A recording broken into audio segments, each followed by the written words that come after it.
Hello everyone, welcome to the series of Python language की इस series में हम वेरिएबल्स पढ़ चुके हैं, हिस्ट्री देख चुके हैं और इसके अलावा हमने क्या देखा है, पाइथन आइडेंटिफायर्स हम देख चुके हैं। ठीक है, ये हमारे कुछ कीवर्ड्स हैं, वो आप देख लीजिएगा। ठीक है, अब बात करते हैं इनपुट आउटपुट फंक्शन की। जब भी हम कोई प्रोग्राम बनाते हैं हमें उसमें कुछ इनपुट देना होता है और फिर उससे हमें कुछ आउटपुट भी लेना होता है। ठीक है, तो इनपुट देने के लिए हम यूज़ करते हैं इनपुट फंक्शन का, और आउटपुट अगर हमें चाहिए उसके लिए हम यूज़ करते हैं प्रिंट फंक्शन का। ठीक है, अब इसका यूज़ हम करते कैसे हैं वो देख लेते हैं हम अपने पाइचार्म पर चल के। तो इनपुट देने के लिए हम यूज़ करेंगे इनपुट फंक्शन, आउटपुट के लिए हम यूज़ करेंगे प्रिंट फंक्शन। वो कैसे यूज़ करेंगे आइए वो देख लेते हैं। मैं अपने पाइचार्म पर जाता हूँ।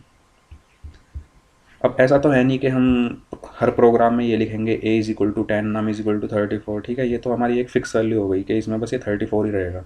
लेकिन अगर हम चाहें कि हमें वैल्यू यूज़र से एंटर करानी है, हमारे स्क्रीन पर मैसेज आए एंटर अ वैल्यू या एंटर अ नंबर, और फिर यूज़र उसको एंटर करे और फिर वो प्रोसेस हो वैल्यू, तो उसके लिए हम कौन सा फंक्शन यूज़ करेंगे? Input function. इनपुट फंक्शन मतलब यूज़र से इनपुट लेने के लिए। यूज़र कौन है? यूज़र हम लोग जो कोडिंग कर रहे हैं या जो प्रोग्राम बना रहे हैं वो यूज़र है।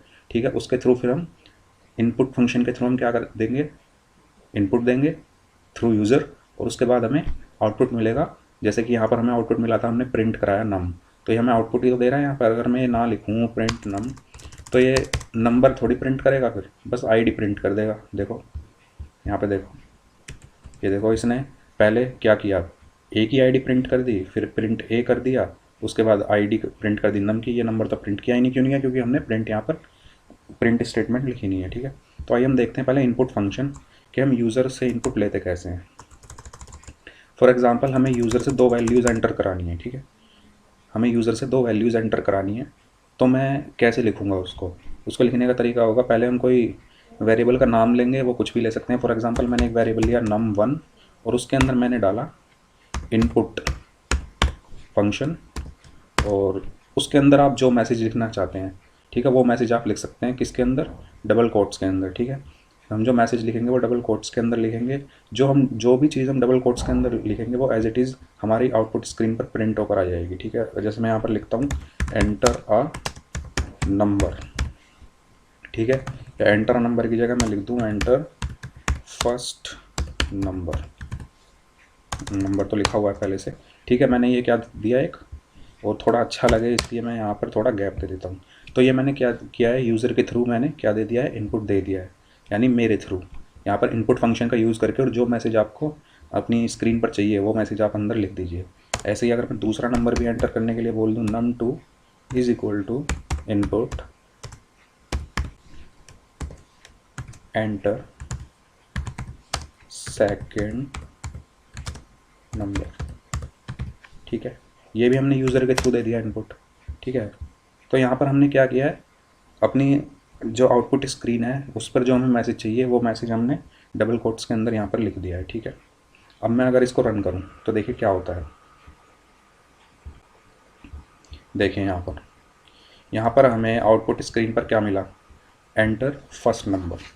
ठीक है, अब यूज़र से बोला जा रहा है कि आप कोई एक फर्स्ट नंबर एंटर कीजिए। फॉर एग्जांपल मैंने 23 एंटर कर दिया। ठीक है, फिर वो बोलेगा एंटर सेकंड नंबर। फिर यूज़र से बोला जा रहा है कि आप सेकंड नंबर एंटर कीजिए। मतलब जो भी आपने डबल कोट्स के अंदर यहाँ पर लिखा है वही चीज़ यहाँ पर प्रिंट होके आ रही है आउटपुट स्क्रीन पर। तो डबल कोट्स के अंदर जो आप मैसेज लिख रहे हैं इनपुट फंक्शन के अंदर, ठीक है, वो एज इट इज़ हमारी आउटपुट स्क्रीन पर दिखेगा। और उसके बाद वो बोल रहा है एंटर सेकंड नंबर, तो मैं यहाँ पर फॉर एग्जांपल 45 एंटर कर देता हूँ। ठीक है, और ये प्रोग्राम हमारा यहाँ पर फिनिश हो गया। ठीक है, तो ये तो होगा हमारा इनपुट देना, कि हम यूज़र के थ्रू इनपुट कैसे देते हैं। अगर हम बात करें आउटपुट की, अब हमने क्या बोला कि हमने 23 एंटर कर दिया। ठीक है, सेकंड नंबर भी एंटर कर दिया। अब मुझे आउटपुट में ये दिखाओ। ठीक है, इसने आउटपुट में अभी कुछ दिखाया नहीं है, इसने बस इनपुट मांगा था कि पहला नंबर एंटर कर दो, सेकंड नंबर एंटर कर दो, उसके बाद ये प्रोग्राम ख़त्म हो गया। अब मैं अगर यहाँ पर लिख दूँ प्रिंट num1, देखिए प्रिंट फंक्शन के अंदर भी जो आप डबल कोट्स के अंदर लिखेंगे वो एज इट इज़ प्रिंट हो जाएगा। तो हमें num1 as it is print नहीं करना, num1 ऐसे प्रिंट नहीं करना, हमें इसकी वैल्यू प्रिंट करनी है। अगर हमें वैल्यू प्रिंट करनी है तो हम इसको डबल कोट्स में नहीं लिखेंगे। ठीक है, ऐसे ही प्रिंट, अगर हम इसको डबल कोड में लिख देते, चलिए वो मैं करके दिखाता हूँ आपको अभी, num2। ठीक है, अभी बिना डबल कोट्स के देखते हैं। प्रिंट फंक्शन के अंदर मैंने इन दोनों वैल्यूज़ को डबल कोट बिना डबल कोट्स के लिखा है। क्यों? क्योंकि मुझे ये प्रिंट नहीं कराना num1 num2, मुझे इनकी वैल्यूज़ प्रिंट करानी है। मतलब इस num1 जिस आईडी पर है उस आईडी पर जो वैल्यू रखी हुई है, जिस आईडी का नाम num1 है उस पर जो वैल्यू रखी हुई है, क्या वैल्यू रखी हुई है? जो हमने यहाँ पर दी हुई है। अब हम इसको रन कराते हैं दोबारा से। देखिए दोबारा से हमने इसको रन कराया तो इंटरप्रेटर ने सबसे पहले पहली लाइन को कन्वर्ट किया। तो अगर मैं इसको जूम करूं तो एंटर फर्स्ट नंबर उसने बोला, मैंने for example first number 56 enter कर दिया। फिर उसने बोला एंटर सेकंड नंबर, मैंने 23 एंटर कर दिया। और उसके बाद देखिए उसने 56 और 23 को क्या कर दिया है? प्रिंट कर दिया है। ये देखिए यहाँ पर अब हमें आउटपुट में क्या मिला? 56 और 23। मतलब जो वैल्यूज़ यूज़र ने एंटर की थी उसको हमने प्रिंट कराया और हमें एज इट इज़ क्या मिल गई? आउटपुट में मिल गई। तो ये था हमारा प्रिंट जो होता है वो आउटपुट फंक्शन होता है, इनपुट जो होता है वो हमारा इनपुट फंक्शन होता है। अब फॉर एग्जांपल अगर मैं इसको डबल कोट्स में लिख दूँ num1 को तो क्या होगा ये भी देख लेते हैं। num1 को मैंने लिख दिया डबल कोट्स में, ठीक है, और मैंने प्रोग्राम को फिर से रन कराया। तो एंटर फर्स्ट नंबर जब बोला मैंने 23 डाल दिया। इसको जूम कर लेते हैं थोड़ा। जब उसने एंटर फर्स्ट नंबर बोला तो मैंने 23 डाल दिया। जब उसने एंटर सेकंड नंबर बोला तो मैंने फिर 25 डाल दिया। तो देखो क्या हुआ, उसने क्या प्रिंट किया है? num1 और 25। मतलब समझ में आया?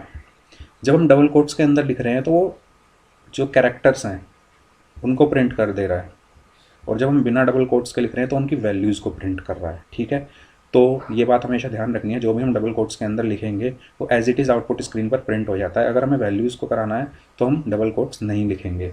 ठीक है, इसको मैं ऐसे भी तो लिख सकता हूँ। फॉर एग्ज़ाम्पल मुझे ये तो कराना है अपनी स्क्रीन पर print, the value of first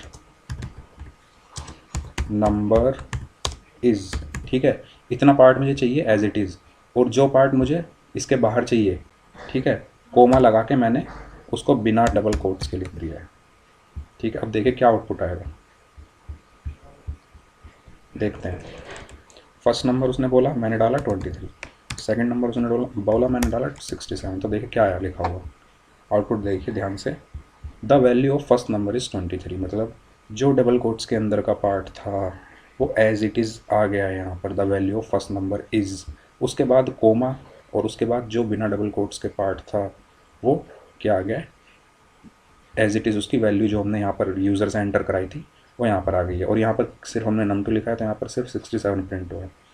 तो that's all about input and output functions. Thank you so much video देखने के लिए। अच्छी लगी तो लाइक शेयर कर दीजिएगा, सब्सक्राइब कर दीजिएगा। Have a good day, take care, bye bye.